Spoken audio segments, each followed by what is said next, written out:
जय गुरुजी, शुक्राना गुरुजी, अनंतम अनंतम शुक्राना गुरुजी। गुरुजी महाराज जी के श्री चरणों में कोटि कोटि प्रणाम और गुरुजी की प्यारी सभी संगत को जय गुरुजी। संगत जी, कई बार हम सोचते हैं कि चमत्कार क्या होता है। क्या चमत्कार सिर्फ वही है जो हमारी आंखों के सामने दिखाई दे, या फिर चमत्कार वो होता है जब टूटा हुआ इंसान दोबारा मुस्कुराने लगे, जब डॉक्टर उम्मीद छोड़ दें लेकिन हिम्मत बाकी रहे, जब बिखरता हुआ परिवार फिर से जुड़ जाए, जब बिना मांगे ही गुरु अपने बच्चों की झोली खुशियों से भर दे, और जब हर कठिन मोड़ पर एक अदृश्य हाथ हमें गिरने से पहले संभाल ले। संगत जी, गुरुजी महाराज जी की सबसे बड़ी महिमा यही है कि वो अपने होने का एहसास हमेशा अपने बच्चों को किसी न किसी रूप में करवाते रहते हैं। कभी सेवा के माध्यम से, कभी सत्संग के माध्यम से, कभी शब्द के माध्यम से, और कभी किसी ऐसे अनुभव के माध्यम से जिसे सुनकर मन अपने आप कह उठता है, गुरुजी आप सचमुच हर पल हमारे साथ हो। संगत जी, आज का सत्संग बहुत ही सुंदर, बहुत ही प्यारा सत्संग है। इस सत्संग में आपको केवल चमत्कार सुनने को नहीं मिलेंगे, बल्कि आपको ये भी महसूस होगा कि गुरुजी अपने बच्चों के जीवन में बिना शोर किए, बिना दिखाई दिए कितनी गहराई से काम करते हैं। और कई बार वर्षों बाद समझ आता है कि जिस घटना को हम कोइंसिडेंस समझ रहे थे, वो तो गुरुजी की पहले से बनाई हुई कृपा की योजना थी। संगत जी, बहुत ही प्यारा सत्संग है। सत्संग को पूरा जरूर सुने, पूरे भक्ति भाव के साथ सुने, क्योंकि हर एक सत्संग में गुरुजी महाराज हमें अपनी भरपूर ब्लेसिंग्स देते हैं। संगत जी, आज का सत्संग हमारे साथ गुरुजी महाराज जी की बहुत ही प्यारी और पुरानी संगत रूबी आंटी और हैरी अंकल का सत्संग है। संगत जी, सत्संग को ध्यान से सुने, क्योंकि इसमें गुरुजी महाराज जी की महिमा को बहुत ही सुंदर तरह से बताया गया है। तो चलिए संगत जी, पूरी श्रद्धा भाव के साथ इस सत्संग की शुरुआत करते हैं। सत्संग शुरू करने से पहले मैं आप सबसे एक छोटी सी रिक्वेस्ट करूंगी कि अगर अभी तक आपने गुरुजी की संगत चैनल को सब्सक्राइब नहीं किया तो हमारे इस चैनल को सब्सक्राइब जरूर कर लें, क्योंकि इस चैनल पर आपको गुरुजी के बहुत ही प्यारे प्यारे सत्संग सुनने को मिलते रहेंगे। तो चलिए संगत जी, इस सत्संग की शुरुआत करते हैं। जय गुरुजी, शुक्राना गुरुजी, अनंतम अनंतम शुक्राना गुरुजी। संगत जी, सबसे पहले गुरुजी महाराज जी के श्री चरणों में कोटि कोटि प्रणाम और गुरुजी की प्यारी सभी संगत को मेरा प्रेम भरा जय गुरुजी। आज का दिन हमारे लिए बहुत ही सौभाग्यशाली है। ये केवल एक सत्संग सुनाने का अवसर नहीं, बल्कि ये गुरुजी महाराज जी की असीम कृपा है कि उन्होंने हम जैसे साधारण लोगों को अपनी महिमा सुनाने का माध्यम बनाया। ये हमारी योग्यता नहीं है, ये केवल गुरुजी महाराज जी का आशीर्वाद है। जब तक गुरुजी की इच्छा ना हो, तब तक कोई भी व्यक्ति उनकी वड्याई का वर्णन नहीं कर सकता। इसलिए सबसे पहले मैं अपने दाता, अपने पालनहार, अपने सतगुरु जी महाराज जी के श्री चरणों में बार बार शीश झुकाकर उनका लख लख शुक्राना करती हूँ। शुक्राना मेरे मालिक, शुक्राना मेरे दाता, शुक्राना मेरे परम पिता परमेश्वर, आपका अनंतम अनंतम शुक्राना। संगत जी, जब भी मैं अपने जीवन के बीते हुए वर्षों को याद करती हूँ तो एक बात बहुत स्पष्ट दिखाई देती है कि मेरे जीवन में जो भी अच्छा हुआ, जो भी सुख मिला, जो भी सम्मान मिला, जो भी शांति मिली, वो सब गुरुजी महाराज जी की कृपा से मिली। यदि गुरुजी हमारे जीवन में ना होते तो शायद हमारा जीवन भी लाखों लोगों की तरह केवल भाग दौड़, चिंता, परेशानियों में ही निकल जाता। लेकिन गुरुजी ने हमारे जीवन में आकर केवल हमारी परिस्थितियां ही नहीं बदली, बल्कि हमारी सोच बदल दी, हमारे देखने का नजरिया बदल दिया। हमें ये एहसास करवाया कि जीवन का असली सहारा केवल गुरु ही होते हैं। संगत जी, हमारी ये दिव्य यात्रा गुरुजी महाराज जी के साथ सन 2000 में शुरू हुई। उस समय की बात ही कुछ और थी। हम दिल्ली में बिल्कुल नए थे। नया शहर था, नए लोग थे, नया माहौल था, ना ही हमारा कोई बहुत बड़ा परिचय था। हम धीरे धीरे अपनी नई जिंदगी को संभालने की कोशिश कर रहे थे, घर बसाने की कोशिश कर रहे थे, नई जगह पर एडजस्ट होने की कोशिश कर रहे थे। भविष्य को लेकर भी मन में कई तरह के विचार आते थे, लेकिन उस समय हमें बिल्कुल भी अंदाजा नहीं था कि गुरुजी महाराज जी ने हमारे जीवन के लिए कितनी सुंदर योजना पहले से बना रखी है। उस समय हम गुरुजी के बारे में बिल्कुल भी नहीं जानते थे, ना हमने उनका कभी नाम सुना था, ना उनके सत्संग सुने थे, ना उनके चमत्कारों के बारे में कोई जानकारी थी। हमारे मन में गुरुजी को लेकर कोई भी जानकारी नहीं थी। लेकिन कहते हैं ना, जब गुरु अपने बच्चों को बुलाने का समय तय कर लेते हैं, तब वो किसी न किसी माध्यम से अपने पास बुला ही लेते हैं। उस समय भी शायद हमारे बुलावे का समय आ चुका था। गुरुजी महाराज जी ने हमारे जीवन में प्रवेश करने के लिए एक बहुत ही सुंदर माध्यम चुना। एक दिन की बात है, शाम का समय था, हम घर पर थे। उसी दिन मेरे हस्बैंड यानी कि हैरी, उनकी बहन, उनके हस्बैंड, वो हमारे घर पर डिनर पर आए हुए थे। घर में बहुत ही प्यारा माहौल था, सभी लोग साथ बैठे थे, बातें कर रहे थे, हंसी मजाक चल रहा था। दिल्ली के बारे में बातें की जा रही थी, नई जिंदगी के बारे में बातें की जा रही थी। किसी ने भी उस समय ये नहीं सोचा था कि आज की ये साधारण सी शाम हमारे जीवन का सबसे बड़ा मोड़ बन जाएगी। बातों ही बातों में अचानक दीदी ने और जीजा जी ने कहा कि हम 2 दिन पहले ही गुरुजी के दर्शन करके आए हैं। जैसे ही हमने ये सुना, हमारे मन में तुरंत जिज्ञासा जाग गई। हमने पूछा, कौन से गुरुजी? तब उन्होंने बड़े ही प्रेम से गुरुजी महाराज जी के बारे में बताना शुरू किया। उनके चेहरे की खुशी ही बता रही थी कि वो किसी साधारण व्यक्ति से मिलकर नहीं आए थे। उनकी आंखों में एक अलग ही चमक थी, उनकी आवाज में एक अलग ही अपनापन था।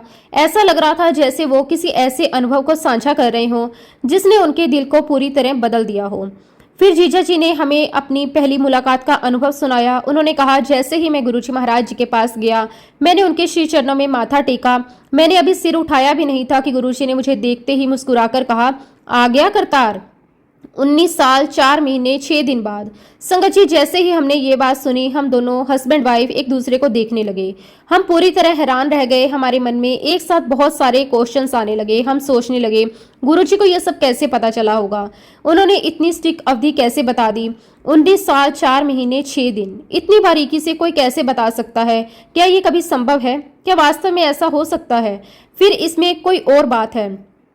हमारी जिज्ञासा लगातार बढ़ती जा रही थी। तब हमने जीजा जी से पूछा, क्या आप पहले भी गुरुजी के पास जा चुके हैं, उनसे मिल चुके हैं? उन्होंने कहा कि हाँ, बहुत वर्षों पहले उनका गुरुजी से मिलना हुआ था, लेकिन उसके बाद इतने लंबे समय तक उनका जाना नहीं हो पाया। और बिना कुछ पूछे ही गुरुजी ने समय पूरी अवधि बता दी। संगत जी, उस समय ये बात हमारे लिए किसी आश्चर्य से कम नहीं थी। हमारे मन में बार बार यही विचार आ रहा था कि कोई व्यक्ति बिना बताए किसके जीवन की इतनी पुरानी बात कैसे जान सकता है। हम जितना सुन रहे थे, उतनी ही हमारी एक्साइटमेंट बढ़ती जा रही थी। अब हमारे मन में गुरुजी के प्रति एक अलग ही आकर्षण पैदा होने लगा। हमारे अंदर ये इच्छा होने लगी कि आखिर ऐसे कौन गुरु हैं जिनसे मिलकर लोगों के चेहरे बदल जाते हैं, जिनका नाम लेते ही लोगों की आंखों में प्रेम आ जाता है, जो बिना मिले ही लोगों के बारे में बता देते हैं। हमने महसूस किया कि हमें भी एक बार उनके दर्शन जरूर करने चाहिए। हमने दीदी और जीजा जी से गुरुजी के बारे में बहुत सारे प्रश्न पूछे। वो बड़े ही प्रेम से हर क्वेश्चन का आंसर देने लगे। जितना वो बताते जा रहे थे, उतना ही हमारे मन में गुरुजी के दर्शन करने की लालसा बढ़ती जा रही थी। अब ऐसा लगने लगा कि मन किसी अनजानी शक्ति की ओर खींचता चला जा रहा है। हमने एक दूसरे की ओर देखा, फिर बिना देर किए दीदी और जीजा जी से बहुत ही प्रेम से कहा, हमें भी गुरुजी के दर्शन करने हैं। संगत जी, उन दिनों गुरुजी महाराज अंपायर स्टेट में संगत को दर्शन दिया करते थे। दीदी और जीजा जी से उनके बारे में सुनने के बाद हमारे मन में भी उनसे मिलने की इच्छा जागी। ऐसा लग रहा था जैसे भीतर से कोई बार बार कह रहा हो, अब देर मत करो, एक बार चलकर दर्शन अवश्य करो। उसी शाम हमने निर्णय लिया कि हम भी गुरुजी के दर्शन के लिए चलेंगे। मैं, मेरे हस्बैंड और दीदी, हम तीनों बड़े ही उत्साह के साथ घर से निकले। रास्ते भर हमारी बातचीत का एक ही विषय था, गुरुजी।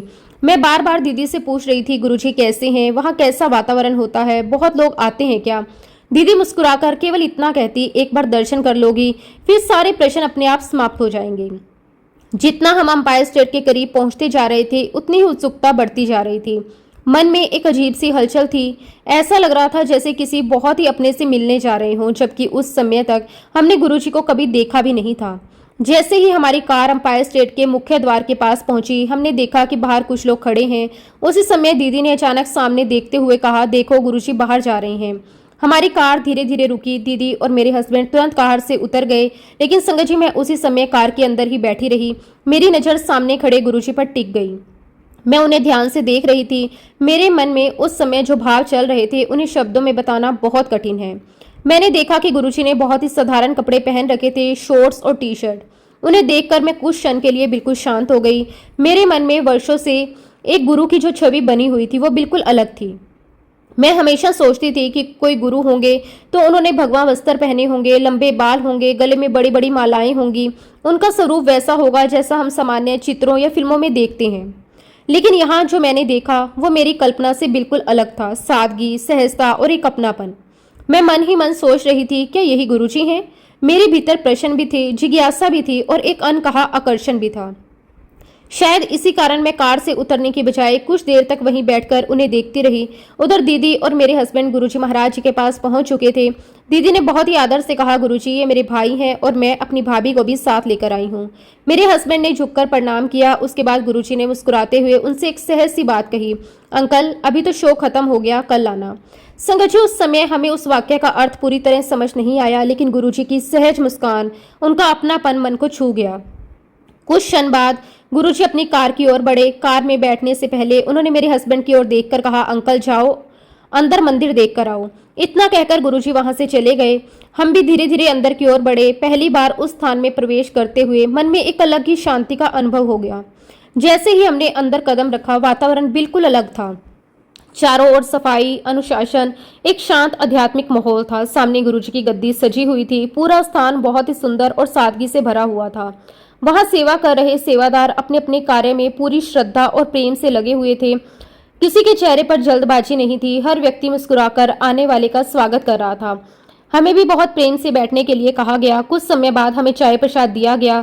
उस चाय को हमने केवल एक चाय के रूप में नहीं बल्कि एक श्रद्धा के साथ प्रसाद मानकर ग्रहण किया। बैठे बैठे हमारी बातचीत वहां सेवा कर रहे कुछ सेवादारों से हुई। उन्होंने बड़े प्रेम से गुरुजी महाराज जी के बारे में अपने अनुभव सुनाए। उन्होंने बताया कि किस प्रकार अनेक लोग यहां आकर मानसिक शांति का अनुभव करते हैं, कैसे सेवा और सत्संग का वातावरण लोगों के जीवन में पॉजिटिव चेंजेस लाता है, किस तरह लोग श्रद्धा के साथ यहाँ आते हैं। हम बहुत ध्यान से उनकी बातें सुनते रहे। जितना सुनते गए उतना ही मन शांत होता गया।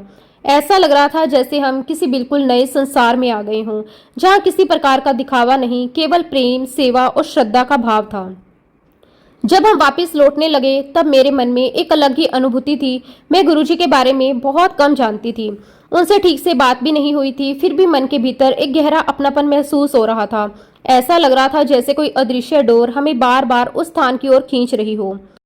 उस पहले ही दिन हमारे मन में गुरुजी के प्रति एक गहरा सम्मान, एक गहरी श्रद्धा और एक अनकहा जुड़ाव पैदा हो गया। संगत जी, सच कहूं तो पहले दिन से ही हमें गुरुजी के साथ एक बहुत ही गहरा कनेक्शन फील होने लगा था। वहां से वापस आते समय संगत जी, हमारे मन की स्थिति बिल्कुल वैसी नहीं थी जैसे घर से निकलते समय थी। जब हम पहली बार गुरुजी के दर्शन के लिए गए थे तब हमारे मन में केवल जिज्ञासा थी। हम जानना चाहते थे कि आखिर ऐसे कौन है जिनके बारे में लोग इतने प्रेम से बात करते हैं। लेकिन जब हम वापस लौट रहे थे तब उस जिज्ञासा की जगह एक अजीब सी शांति ने ले ली थी। पूरे रास्ते हम तीनों केवल गुरुजी की बातें करते रहे।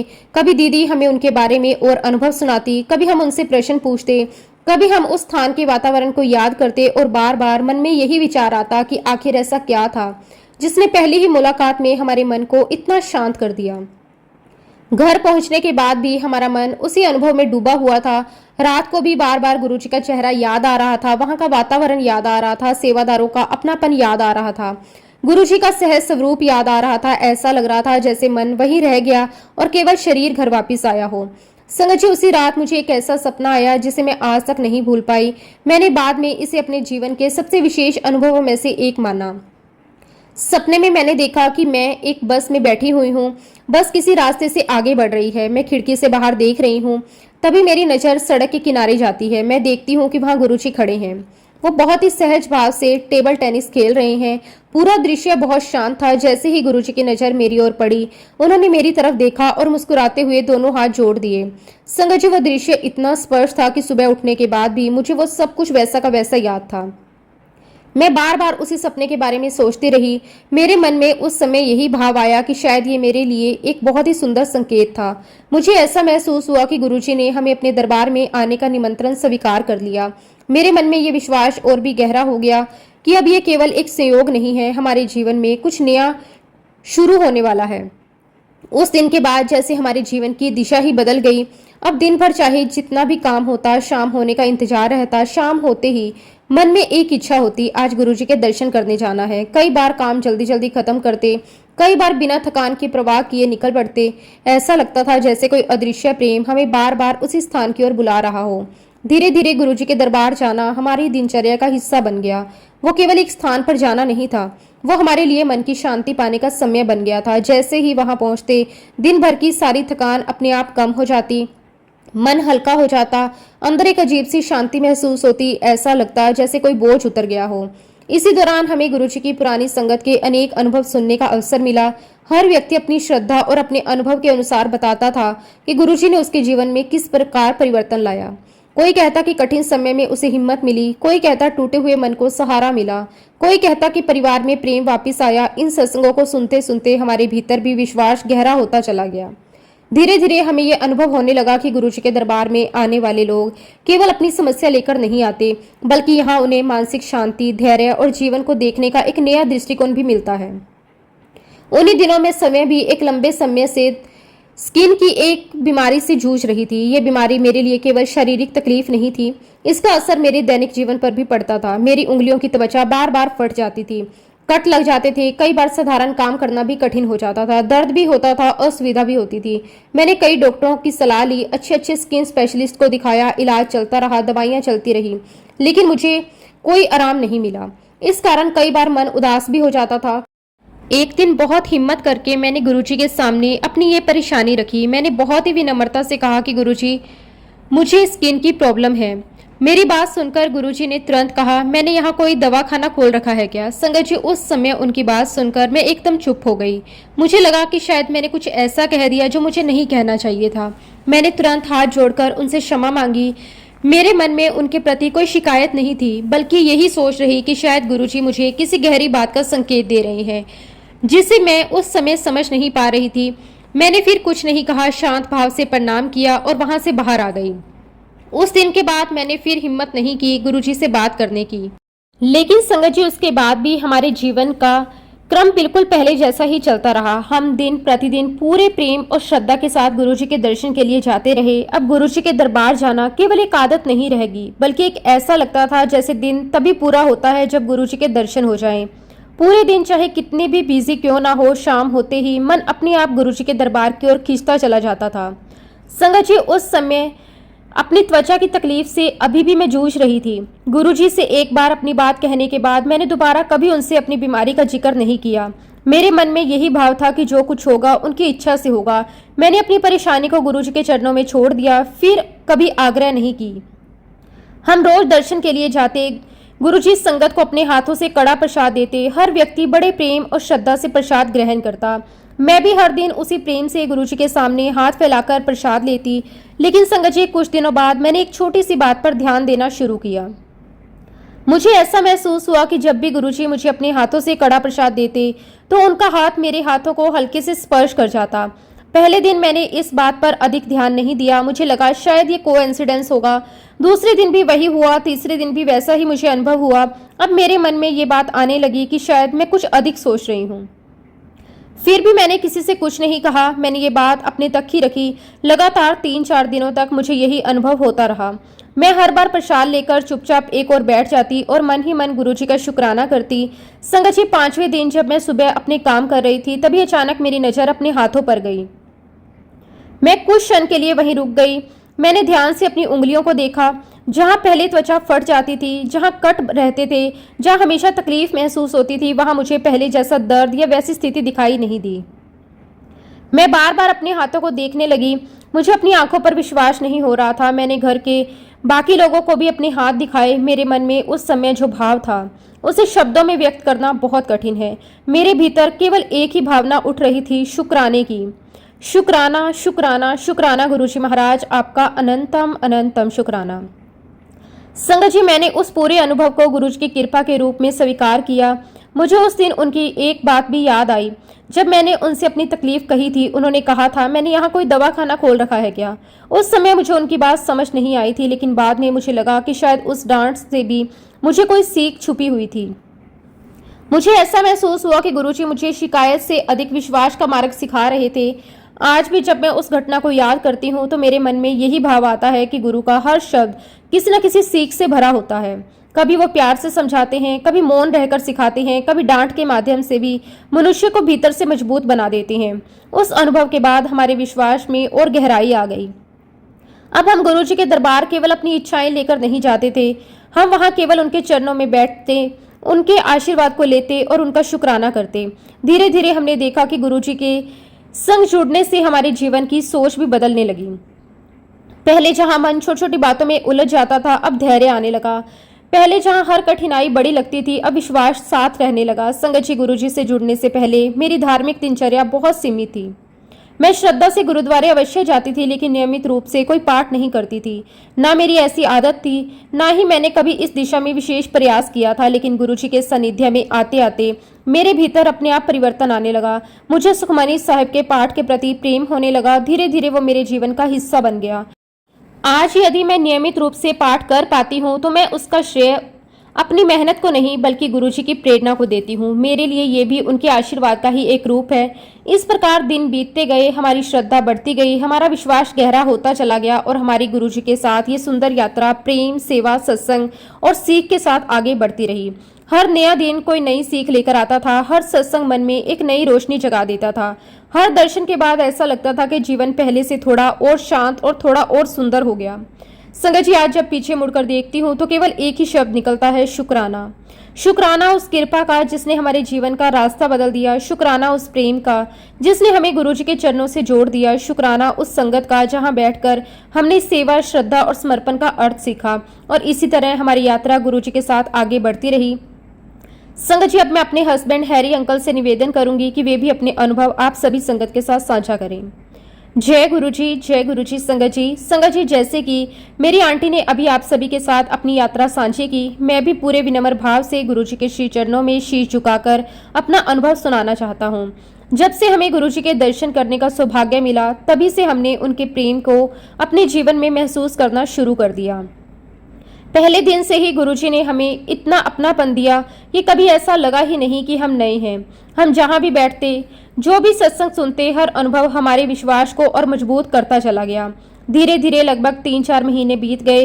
इन महीनों में हमें अनेक सत्संग सुनने का अवसर मिला। पुरानी संगत के अनुभव सुनने को मिले। सेवा का महत्व समझ में आने लगा। गुरुजी के वचनों को सुनने और समझने का अवसर मिला। कई बार ऐसा भी हुआ कि गुरुजी ने बिना कुछ कहे ही बहुत कुछ सिखा दिया। संगत जी, एक बार की बात है, उस दिन बहुत सारी संगत गुरुजी महाराज जी के चरणों में बैठी हुई थी। सभी बड़े प्रेम से गुरुजी की बातें सुन रहे थे। वातावरण बहुत शांत था। हर कोई पूरी श्रद्धा से बैठा था।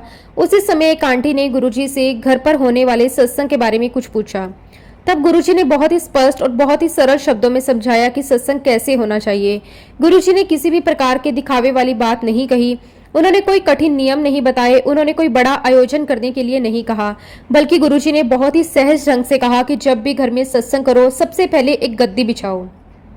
उस गद्दी को अच्छी तरह साफ करो। उसके ऊपर एक साफ और स्वच्छ चादर बिछाओ। फिर श्रद्धा और प्रेम के साथ गुरुजी का स्वरूप स्थापित करो। उसके सामने एक दिया जलाओ। बस गुरुजी ने इतना ही कहा। संगत जो उस समय हमें ये बात बहुत गहराई से समझ में आई कि गुरुजी बाहरी सजावट से अधिक मन की सफाई और श्रद्धा को महत्व देते थे। उन्होंने कभी ये नहीं कहा कि बहुत बड़ा पंडाल लगाओ, बहुत ज्यादा सजावट करो, बहुत बड़े बड़े इंतजाम करो या लोगों को प्रभावित करने के लिए कोई विशेष व्यवस्था करो। गुरुजी का संदेश बहुत सीधा था। जहाँ श्रद्धा है वहीं सत्संग है, जहाँ प्रेम है वहीं उनकी कृपा है, जहाँ सच्चे मन से उनका नाम लिया जाता है वहीं उनका आशीर्वाद है। संगत जी, गुरुजी ने एक और बहुत इंपॉर्टेंट बात भी समझाई। उन्होंने कहा कि जब सत्संग हो तो उसमें केवल शब्द और गुरबानी होनी चाहिए। सत्संग का उद्देश्य मन को प्रभु से जोड़ना है, इसलिए उस समय वातावरण भी वैसा ही होना चाहिए। गुरुजी ने स्पष्ट किया कि सत्संग के दौरान किसी भी प्रकार के दूसरे भजन या गीत चलाने की आवश्यकता नहीं है। सत्संग का केंद्र केवल शब्द, गुरबानी और प्रभु का स्मरण होना चाहिए। हाँ, गुरुजी ने यह भी समझाया कि जब सत्संग समाप्त हो जाए तो उसके बाद संगत प्रेम से लंगर प्रसाद ग्रहण करे, तब हल्के फुल्के भजन लगाए जा सकते हैं। संगत जी, हमें उस दिन ये महसूस हुआ कि गुरुजी हर बात में संतुलन और सरलता सिखाते थे। उन्होंने कभी भी किसी बात को जटिल नहीं बनाया। उनकी शिक्षा हमेशा ऐसी होती थी जिसे हर व्यक्ति अपने जीवन में आसानी से अपना सके। उस दिन के बाद हमने भी यही प्रयास किया कि जब भी हमारे घर पर सत्संग हो तो उसे बिल्कुल उसी सरलता और श्रद्धा के साथ करें जैसा गुरुजी ने समझाया था। हमारे लिए सत्संग का अर्थ केवल लोगों को इकट्ठा होना नहीं था। सत्संग का अर्थ था मन को शांत करना, गुरबानी सुनना, नाम से जुड़ना और गुरुजी के चरणों में बैठकर उनका शुक्राना करना। आज जब समय बदल गया है, तब कई बार देखने को मिलता है कि लोग अनजाने में सत्संग को एक सामाजिक मिलन जैसा बना देते हैं, लेकिन उस दिन गुरुजी की कही हुई बात आज भी हमारे मन में उतनी ही स्पष्ट है। उन्होंने सिखाया था कि सत्संग की सबसे बड़ी सुंदरता उसकी सादगी है। जहाँ दिखावा समाप्त होता है वहीं से भक्ति शुरू होती है। जहां अहंकार समाप्त होता है वहीं से कृपा का अनुभव होता है। जहां मन पूरी श्रद्धा से झुक जाता है वही सच्चा सत्संग होता है। संगत जी, हम आज भी यही प्रयास करते हैं कि गुरुजी की दी हुई उस सीख को कभी न भूलें। जो मार्ग उन्होंने बताया उसी पर चलने का प्रयास करें। जो मर्यादा उन्होंने समझाई उसी का पालन करें, क्योंकि हमारा विश्वास है कि गुरुजी के वचनों में ही सबसे बड़ा आशीर्वाद छिपा होता है। जैसे कि मेरी आंटी ने अभी बताया कि धीरे धीरे हमें ये अनुभव होने लगा कि गुरुजी के सानिध्य में हमें मानसिक बल और विश्वास मिलता है। जब हमने उनके साथ समय बिताया तब जीवन की कठिन परिस्थितियों का सामना करने का साहस भी बढ़ा। इसी विश्वास के साथ एक दिन मैंने भी गुरुजी के सामने अपनी मम्मी के बारे में बात की। मैंने हाथ जोड़कर विनम्रता से कहा कि गुरुजी, कल मेरी मम्मी का ऑपरेशन है। गुरुजी ने बहुत ही सहज भाव से मेरी ओर देखा और केवल इतना कहा, चिंता मत कर, बढ़िया होगा। संगत जी, गुरुजी के इन शब्दों ने मेरे मन का सारा डर दूर कर दिया। अगले दिन हम पूरे विश्वास के साथ अस्पताल पहुंचे। हमारे मन में चिंता तो थी, लेकिन गुरुजी के शब्द बार बार याद आ रहे थे और वाक्य में ही गुरुजी के आशीर्वाद से मेरी मम्मी का ऑपरेशन बहुत ही स्मूथली हो गया। संगत जी, मैंने गुरुजी के दरबार में एक बात बहुत बार अपनी आंखों से देखी थी, जिसे मैं आज भी याद करता हूँ तो मेरा सर श्रद्धा से झुक जाता है। संगत जी, गुरुजी की लीलाओं का कोई अंत नहीं था।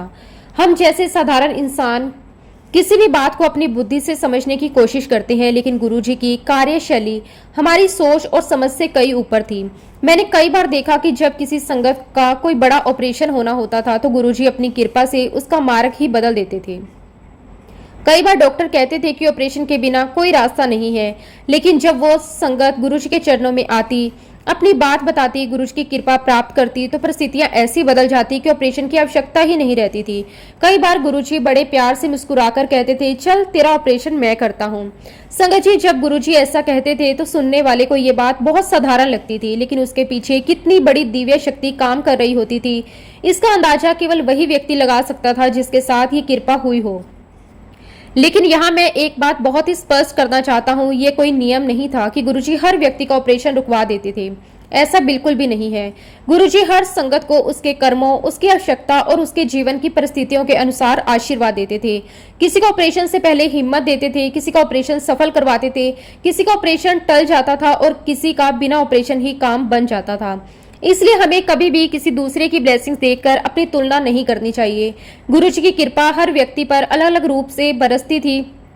किसी को स्वास्थ्य की ब्लेसिंग मिलती थी, किसी को मानसिक शांति, किसी के घर की परेशानी समाप्त होती थी, किसी का रोजगार लग जाता था, किसी के बच्चों का भविष्य बन जाता था, किसी का टूटा हुआ परिवार फिर से जुड़ जाता था और किसी को सबसे बड़ी ब्लेसिंग मिलती थी, उसके अंदर गुरुजी के प्रति अटूट विश्वास पैदा हो जाता था। गुरुजी हमेशा कहते थे, मैं सबका ध्यान रख रहा हूँ, तुम्हें केवल विश्वास बनाए रखना है। एक दिन गुरुजी ने मुझे भी बड़े प्यार से बुलाया। उन्होंने मुझे देखा और मुस्कुराते हुए कहा, अंकल, अपनी सेहत का ध्यान रखा कर, सुबह और शाम 1 घंटा वॉक किया कर। संगत जी, गुरुजी की हर बात अपने आप में एक आदेश होती थी, क्योंकि केवल ये नहीं कहा कि घूम लिया करो, बल्कि ये भी समझाया कि शरीर भी परमात्मा का दिया हुआ एक अनमोल उपहार है। यदि शरीर स्वस्थ रहेगा तभी हम सेवा भी कर पाएंगे, सत्संग भी सुन पाएंगे और गुरुजी के बताए हुए रास्ते पर भी ठीक प्रकार से चल पाएंगे। उस दिन के बाद मैंने गुरुजी की बात को अपनी दिनचर्या का हिस्सा बना लिया। सुबह भी टहलना शुरू किया और शाम को भी नियमित रूप से वॉक करने लगा। धीरे धीरे ये केवल एक आदत नहीं रही, बल्कि गुरुजी की आज्ञा का पालन बन गई। जब भी मैं चलता था तो ऐसा महसूस होता था गुरुजी मेरे साथ ही चल रहे हैं।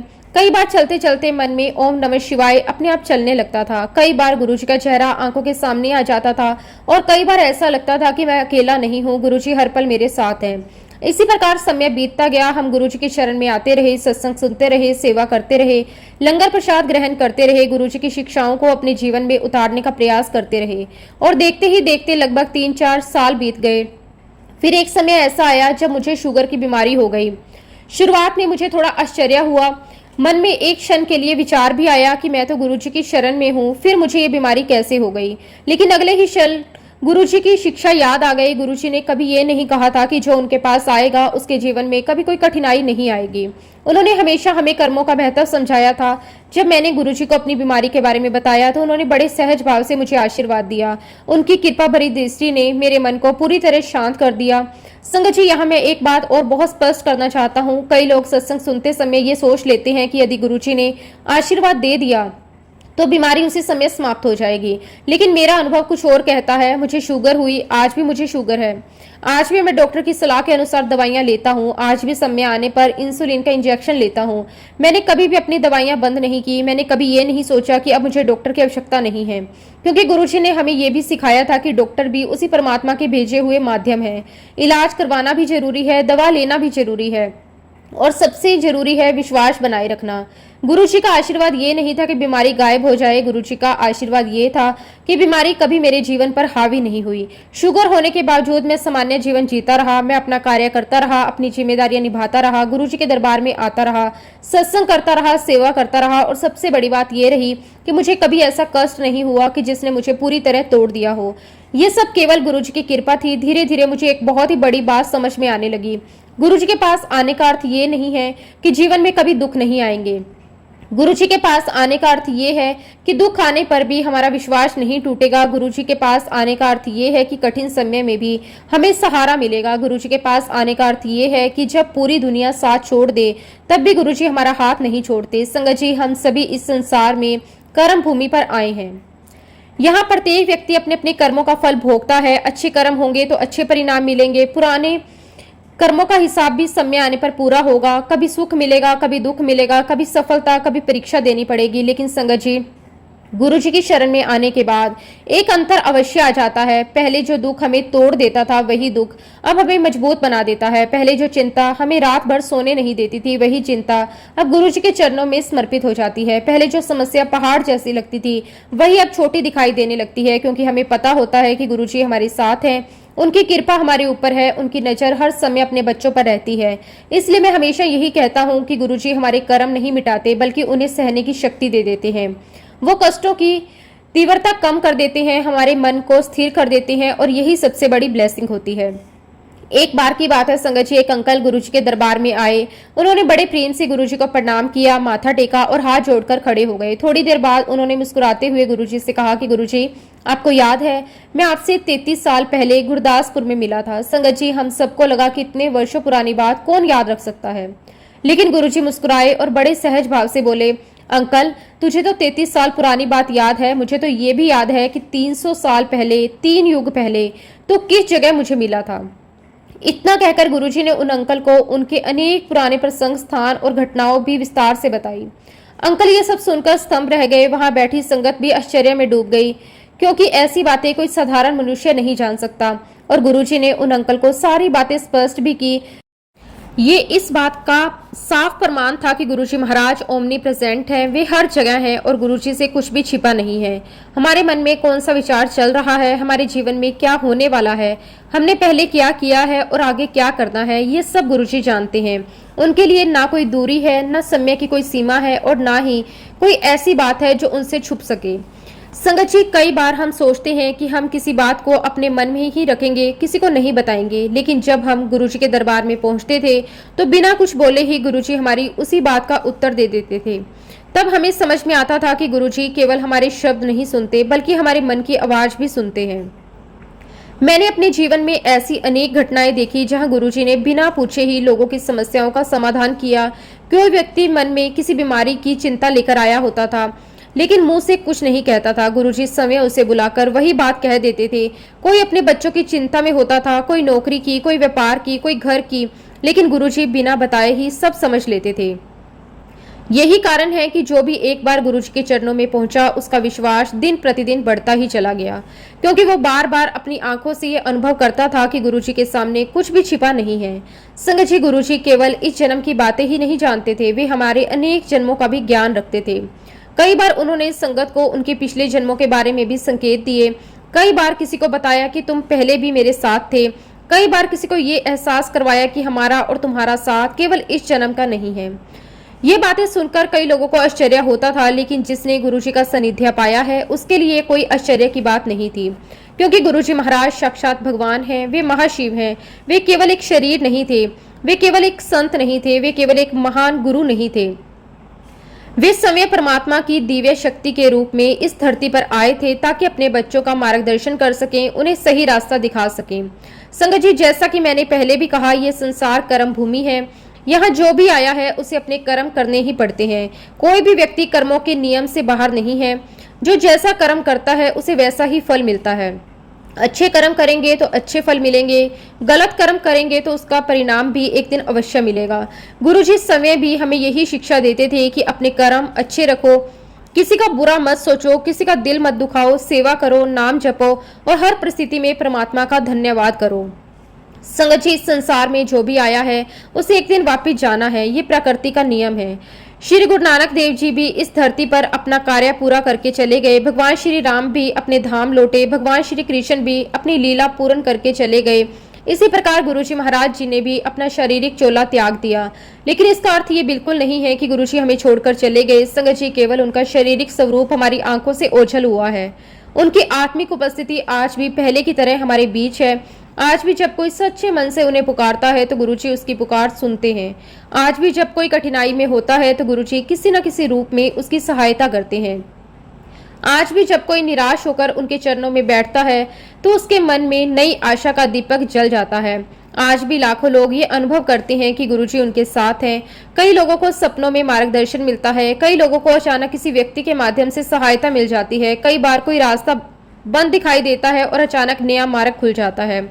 कई बार डॉक्टर जहां आशा छोड़ देते हैं वहां भी नई उम्मीद दिखाई देने लगती है। कई बार टूटे हुए रिश्ते फिर से जुड़ जाते हैं और कई बार वर्षों से रुके हुए कार्य अचानक बनने लगते हैं।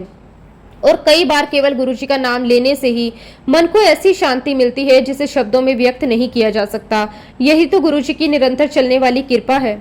आज भी गुरुजी अपनी संगत को रास्ता दिखाते हैं, उन्हें सही निर्णय लेने की प्रेरणा देते हैं, उन्हें गलत रास्तों से बचाते हैं, उन्हें हर प्रकार की परेशानियों से बाहर निकालते हैं और सबसे बड़ी बात यह है कि उनका विश्वास कभी टूटने नहीं देते। ऐसी ही एक घटना मैं आपको सुनाता हूँ। एक बार की बात है, संगत जी, पटियाला में एक जज साहब की बेटी की शादी थी। गुरुजी ने मुझे अपने पास बुलाया। मैं उनके चरणों में बैठा था। तभी गुरुजी ने बड़े सहज भाव से शादी का कार्ड उठाया और मुझे देते हुए कहा, अंकल, शादी में होकर आना।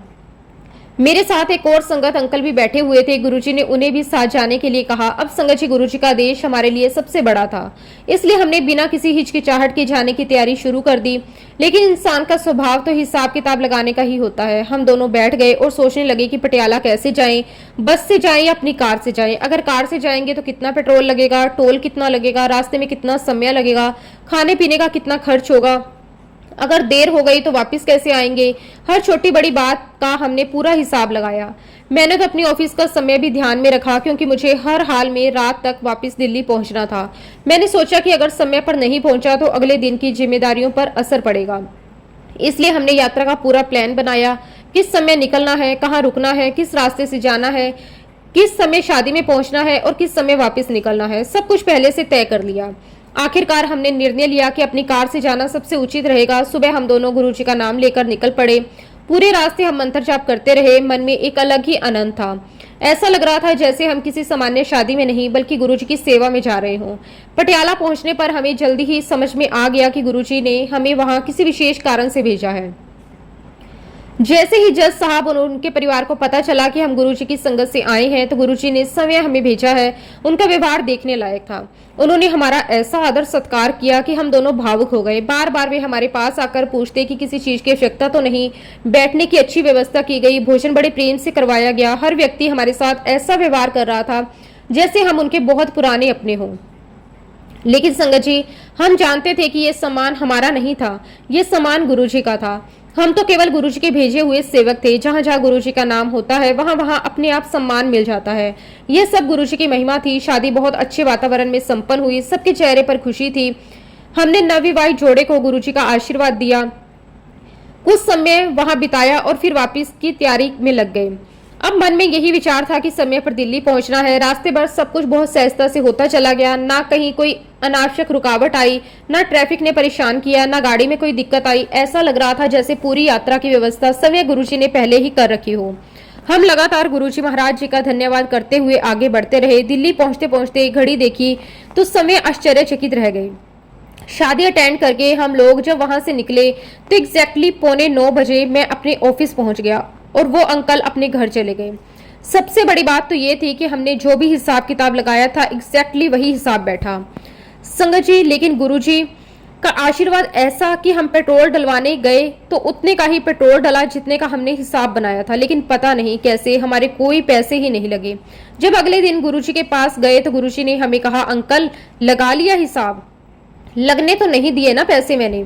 तो संगत जी, जब गुरुजी अपनी संगत को भेजते हैं तो वो हर बात का ध्यान रखते हैं, अपनी संगत को सुरक्षित ले जाते हैं और सुरक्षित घर भी वापस लेकर आते हैं।